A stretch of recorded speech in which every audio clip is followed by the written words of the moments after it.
നമ്മളൊക്കെ ഇറക്കി വിട്ട കുറെ എണ്ണം തിരിച്ചു കയറിയപ്പോൾ ഉണ്ടായ കുറെ പ്രശ്നങ്ങളുണ്ട്. അതില് കട്ടപ്പ ഇപ്പൊ കുട്ടപ്പനാകാൻ വേണ്ടിയിട്ട് വന്നതുപോലെയാണ് നമ്മുടെ ശൈത്യ. ഇന്നലെ രാത്രി നടന്ന ഒരു വലിയ ഇഷ്യൂ. അത് മാത്രമല്ല, ഇന്നിപ്പോ ലൈവില് എല്ലാവരും കുറച്ച് കൂളായിട്ടൊക്കെയാണ് ബിഹേവ് ചെയ്യുന്നത്.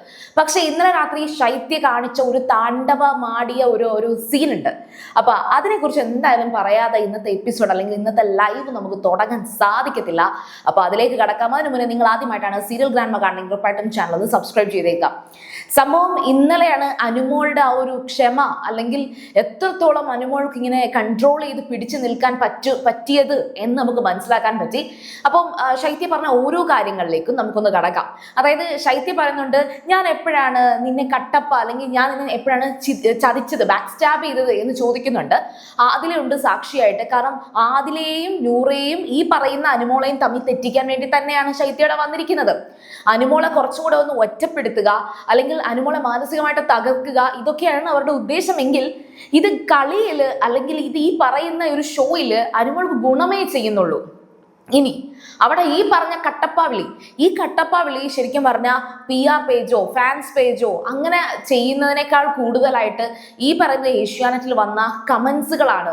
ഈ ശൈത്യയെ പോലൊരു കൂട്ടുകാരി ഉണ്ടാവരുത്, അവള് ചതിക്കുകയാണ്, അവൾ അവിടെ പറഞ്ഞത് ഇവിടെ പറയുന്നുണ്ട് എന്ന് പറഞ്ഞ കമന്റ്സുകൾ കൂടി വന്നു. അത് ഏറ്റവും ആദ്യം വിസിബിൾ ആയത് ലാലേട്ടന്റെ എപ്പിസോഡിൽ അനുമോള് ആ ശൈത്യയുമായിട്ടിരുന്ന് സംസാരിച്ച കാര്യം ചോദിച്ചപ്പോൾ ശൈത്യ പറഞ്ഞൊരു കാര്യമുണ്ട്, താൻ ഇത് ശ്രദ്ധിച്ചില്ല, താൻ ദൂരോട്ട് ഇങ്ങനെ നോക്കിക്കൊണ്ടിരിക്കുകയായിരുന്നു, ഒന്നും അനുമോള് പറഞ്ഞതൊന്നും കേട്ടില്ല എന്ന്.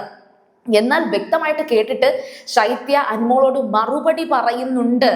ഈ പറയുന്ന ജിസേലിനെ നോക്കി വെള്ളമിറക്കിയുള്ള ആണുങ്ങളാണ് അവിടെ എന്നുള്ള അർത്ഥത്തിൽ അന്ന് ശൈത്യ സംസാരിച്ചത് നമുക്ക് എല്ലാവർക്കും ഓർമ്മയുള്ള കാര്യമാണ്. എന്നിട്ട് ലാലേട്ടന്റെ മുന്നിൽ അത് നിരസിച്ചു. ശൈത്യ എന്ന് പറയുന്ന വ്യക്തി ആദ്യത്തെ ആഴ്ച ആ ഒരു ലിപ്സ്റ്റിക്കിന്റെ ഇഷ്യൂവിൽ എങ്ങനെയാണോ ബിഹേവ് ചെയ്തത് അതുപോലെ തന്നെയാണ് ലാലേട്ടന്റെ മുന്നിൽ വെച്ച് അനുമോൾക്ക് എതിരെ സംസാരിച്ചത്. അത് മാത്രമായിരുന്നില്ല, അതായിരുന്നു തുടക്കമെങ്കിലും പിന്നീട് അങ്ങോട്ട് ആര്യൻ ജിസേൽ കൂട്ടുകെട്ടിലേക്ക് മനഃപൂർവ്വമായിട്ട് ശൈത്യ പോവുകയും ഈ അനുമോളുടെ പാവാടയാണെന്ന് മറ്റുള്ളവർ പറയാതിരിക്കാൻ വേണ്ടി അനുമോളെ കുറിച്ച് അവിടെ ഇവിടെയും കുറ്റം പറയുകയും അങ്ങനെ കുറ്റം പറയുന്നുണ്ട് എന്ന് ജിസേലും റെനയും ഒക്കെ സംസാരിച്ചിട്ടുമുണ്ട്. അതായത് കൺഫെഷൻ, മീൻസ് നോമിനേഷന്റെ സമയത്തിൽ റെനെ ഒരു തവണ എടുത്തു പറഞ്ഞിട്ടുണ്ട് ശൈത്യ അവിടെ അനുമോളെ കുറിച്ച്, അനുമോളുടെ കൂടെയൊക്കെ നിന്നിട്ട് അനുമോളെ കുറിച്ച് ഇങ്ങനെ വന്ന് പറയുന്നത് അത് അത്ര നല്ല സ്വഭാവമല്ല എന്ന് റെന ഫാത്തിമ പറഞ്ഞതായിട്ട് ഞാൻ നന്നായിട്ട് ഓർക്കുന്നുണ്ട്. അല്ലാതെ ഇതേതോ PR കൊടുത്തവൻ രണ്ടുപേരെയും തമ്മിലുള്ള ഒരു കോംബോ ഇട്ടിട്ട് പിന്നെ അങ്ങോട്ട് ബാക്ക് സ്റ്റാബ് ചെയ്തു എന്ന് പറഞ്ഞിട്ടതല്ല തുടക്കം ഈ ഒരു തരത്തിലായിരുന്നു. പക്ഷേ ഇവിടെ മസ്താനിയും അല്ലെങ്കിൽ മസ്താനി ഉൾപ്പെടെയുള്ള മറ്റ് വൈൽഡ് കാർഡ് എൻട്രീസ് അകത്ത് കയറിയപ്പോഴാണ് ഈ തന്നോട് നല്ല രീതിയിൽ നിൽക്കുന്ന ഈ ശൈത്യ എല്ലായ്പ്പോഴും അവിടെ പോയി ഇരിക്കുന്നുണ്ട്, പക്ഷെ തന്നെ ചതിക്കുന്നുണ്ടോ ഇല്ലയോ എന്ന് നല്ലപോലെ വെളിപ്പെടുന്നത്, അനുമോളുടെ മുന്നിൽ വെളിപ്പെടുന്നത് വൈൽഡ് കാർഡ് എൻട്രീസ് കടന്നു വന്നിട്ട് കട്ടപ്പ എന്നുള്ള വാക്ക് യൂസ് ചെയ്തപ്പോഴാണ് അനുമോൾക്ക് അത് മനസ്സിലാകുന്നത്. പക്ഷെ അതിനുശേഷം അനുമോൾ മനസ്സിൽ കൊണ്ടുനടക്കുന്ന മറ്റെന്തെങ്കിലും കാര്യമുണ്ടോ എന്ന് നമുക്ക് ചോദിച്ചാൽ വലുതായിട്ട് നമുക്ക് പറയാനായിട്ട് എന്തായിരിക്കാം എന്നറിയില്ല. ഏതായാലും ശരി, എന്തൊക്കെയോ അനുമോളുടെ ഉള്ളിലും ഉണ്ട്.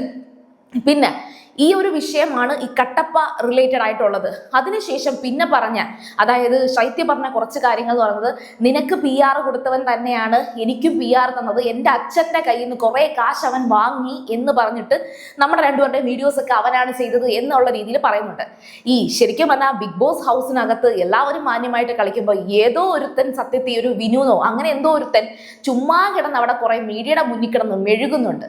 സംഭവം ഈ ക്യാമറ കാണുന്ന ഉടനെ എന്തെങ്കിലും പറഞ്ഞ് മുന്നോട്ട് വന്നാൽ അതൊരു വൈറലാകും, അല്ലെങ്കിൽ അങ്ങനെ ആകുന്ന ഒരു ലെവലിലേക്ക് നമ്മുടെ ഒരു കരിയറോ പ്രൊഫഷനോ കാശ് കിട്ടാൻ വേണ്ടിയിട്ടുള്ള ഒരു രീതിയോ കൊണ്ടുപോയാൽ ഇത് ഒരു സമയത്തുള്ള റീച്ചേ ഉള്ളൂ. അത് കഴിഞ്ഞാൽ നിങ്ങൾക്ക് ഇതിനകത്ത് ഒരു ജീവിതവും ഉണ്ടാകത്തില്ല. അങ്ങനെ ഒരുത്തനാണ് അത് എന്നെനിക്ക് തോന്നുന്നു. പിന്നെ സിനിമയിലൊക്കെ പ്രൊമോഷൻ ചെയ്യുന്ന ആരെങ്കിലും ആയിരിക്കാം അവൻ. പക്ഷെ ഈ പറയുന്ന അവനാണ് നിന്റെ PR, അവനാണ് എൻ്റെയും PR എന്ന് ശൈത്യ പറഞ്ഞതിനകത്ത് എന്തെങ്കിലും സത്യം കാണും, ഇല്ലെന്ന് പറയാൻ കഴിയില്ല. കാരണം ഒരുപാട് ഓൺലൈൻ മീഡിയാസും ചില മീഡിയ കമ്പനീസും ഒക്കെ ഇവരുടെ കയ്യിൽ നിന്ന് കാശ് വാങ്ങിച്ച് ഇവർക്ക് പ്രൊമോഷൻ എന്ന് പറഞ്ഞിട്ട് കുറേ കാര്യങ്ങൾ ചെയ്യുന്നുണ്ട്. പക്ഷേ ക്ലിയർ ആയിട്ട് പറയാം, ഈ പറയുന്ന വോട്ട് മറിക്കൽ എന്ന് പറയുന്ന ഒരു സംഭവത്തിലേക്ക് കൊണ്ടുപോകാൻ പാടാണ്. അത്തരത്തിൽ കൊണ്ടുപോകുന്നുണ്ടോ എന്നുള്ളത് തെളിവ് സഹിതം ഇല്ലാന്നോ ഉണ്ടെന്നോ പറയാൻ നമുക്ക് കഴിയില്ല. എങ്കിലും ഈ ബിഗ് ബോസ് ഹൗസിൽ ഈ 90 ദിവസം ഇവരുമായിട്ട് ഡയറക്ട്ലി ഫൈറ്റ് ചെയ്തും ഒക്കെ നിന്നാൽ ഒരു ഭൂരിഭാഗം ഓഡിയൻസിനെ കബളിപ്പിക്കാൻ കഴിയില്ല. അതുകൊണ്ട് തന്നെ അനുമോൾ എന്ന് പറയുന്നത് ഒരു സ്ട്രോങ് ആയിട്ടുള്ള ഒരു മത്സരാർത്ഥിയാണ്, ബിഗ് ബോസിനെ പറ്റിയൊരു മെറ്റീരിയലായി മാറിക്കഴിഞ്ഞു. അതവിടെ അനുമോള് പറയുന്നുണ്ട്. ബിഗ് ബോസിന് പറ്റിയൊരു മെറ്റീരിയൽ അല്ല, ഞാൻ കരഞ്ഞേ ഇരിക്കത്തോളൂ എന്ന് പറഞ്ഞു വന്ന അനുമോള് ഇന്ന് ബിഗ് ബോസിന് പറ്റിയ മെറ്റീരിയലായി മാറിക്കഴിഞ്ഞു. കാരണം എന്ന് വെച്ചാൽ ഈ വന്ന ചുറ്റുമുള്ള എല്ലാ മത്സരാർത്ഥികളും അനുമോളെ പരുവപ്പെടുത്തിക്കൊണ്ടിരിക്കുകയായിരുന്നു.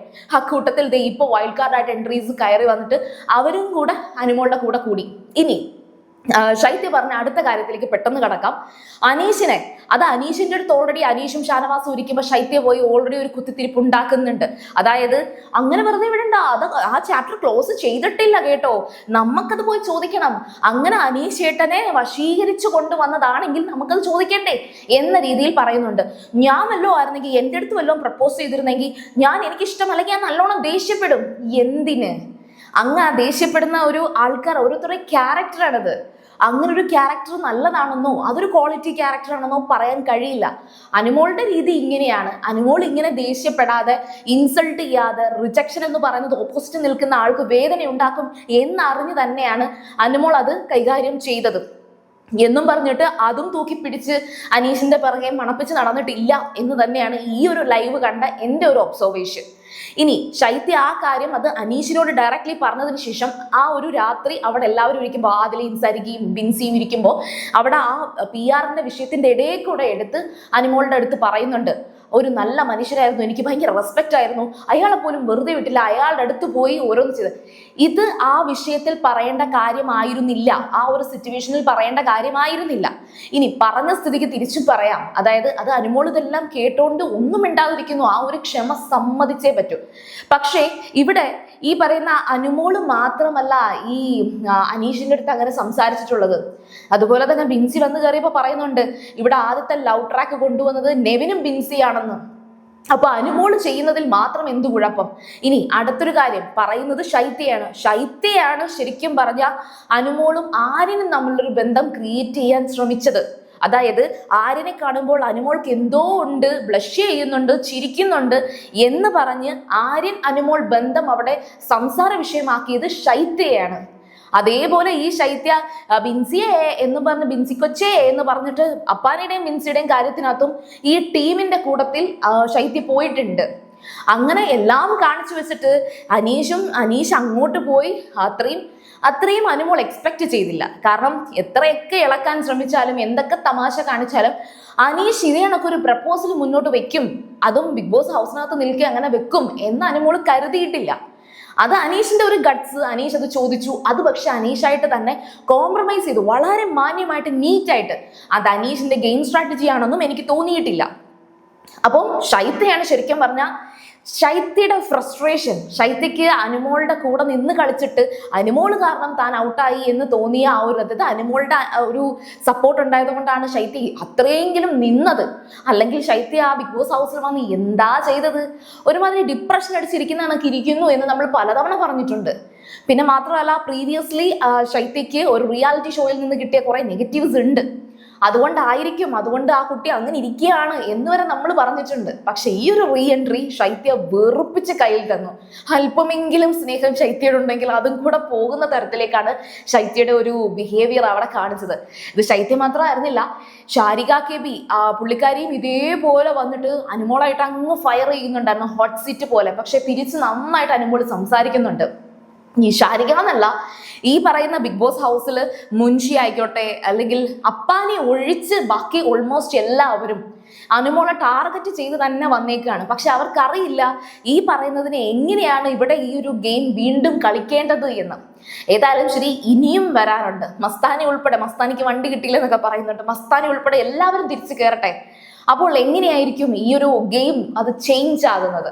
ഏതായാലും ഒരു പ്രഡിക്ഷൻ പറയുകയാണെങ്കിൽ സ്റ്റിൽ നൗ അനീഷ്, അനുമോള്, പിന്നെ നെവിൻ കുറെ കൂടെ, നെവിനെ ഇപ്പൊ ലൈവില് കാണുന്നില്ല പക്ഷെ എങ്കിലും പ്രതീക്ഷിക്കാം നെവിനും കുറെ കൂടെ ഇംപ്രൂവ് ആയി വരുന്നുണ്ട്. പിന്നെ അക്ബർ നല്ലതാണ്, അതുപോലെ തന്നെ നൂറ, ആദില ഇവരുടെ ഗ്രാഫ് താഴേക്ക് പോകാനുള്ള സാധ്യത നന്നായിട്ട് കൂടുന്നുണ്ട്. അതിന്റെ റീസൺ അനുമോളുടെ സപ്പോർട്ട് ഇല്ലാത്തത് കൊണ്ടോ അല്ലെങ്കിൽ അനുമോളുടെ വോട്ട് കിട്ടത്തില്ല എന്ന് കരുതിയിട്ടോ അല്ല. വന്നവരുടെ കൂടെ ഇരുന്ന് ആ ഒരു ബാക്ക് സ്റ്റാബിങ് പരിപാടി, ഒരു ചീപ്പ് ഗെയിമിലേക്ക് ആദിലയും നൂറയും പോകുന്നുണ്ട്, തെറ്റിദ്ധരിക്കപ്പെടുന്നതിലേക്ക് പോകുന്നുണ്ട്. എന്നിട്ട് ബിൻസിയും ശൈത്യ ആദിലയെടുത്ത് പറയുന്നുണ്ട്, നിങ്ങൾ പുറത്തിറങ്ങി കഴിയുമ്പോൾ നിങ്ങൾക്ക് മനസ്സിലാകും എന്ന് പറയുന്നുണ്ട്. എനിക്ക് തോന്നുന്നു പുറത്തിറങ്ങി കഴിയുമ്പോൾ കുറെ കൂടെ വിവേകത്തോടെ ആദില മനസ്സിലാക്കും. അനുമോളുടെ ഭാഗത്ത് ഒരുപാട് ശരികളുണ്ടായിരുന്നു, അനുമോളുടെ ഭാഗത്ത് തെറ്റും ഉണ്ടായിരുന്നു. പക്ഷെ ഇത്തരത്തിലൊരു വ്യക്തിയെ അതിനകത്തിട്ട് വട്ടം ചുറ്റി ആക്രമിക്കേണ്ട കാര്യം തനിക്കില്ലായിരുന്നു എന്ന് അതിൽ മനസ്സിലാക്കാൻ സാധ്യതയുണ്ട്. ഏതായാലും ശരി, ഈ ഒരു സീസണിൽ റീ എൻട്രി വന്ന് വീണ്ടും അങ്ങേയറ്റം നെഗറ്റീവായ ഒരു വ്യക്തി എനിക്ക് തോന്നുന്നു ശൈത്യ ആകാനുള്ള സാധ്യതയുണ്ട്. സോ നിങ്ങളുടെ കമന്റ്സ് എന്തായാലും പോകട്ടെ. അതുപോലെ സീരിയൽ ഗ്രാൻഡ്മ ഫസ്റ്റ് ടൈം കാണുകയാണെങ്കിൽ ഉറപ്പായിട്ടും ചാനൽ ഒന്ന് സബ്സ്ക്രൈബ് ചെയ്തിട്ട് കാണുക. വീഡിയോ ഇഷ്ടപ്പെട്ടാൽ ലൈക്ക് ചെയ്യുക, കമന്റ് ചെയ്യുക, ഷെയർ ചെയ്യുക. ഞാൻ പോയി വരാം. ബൈ.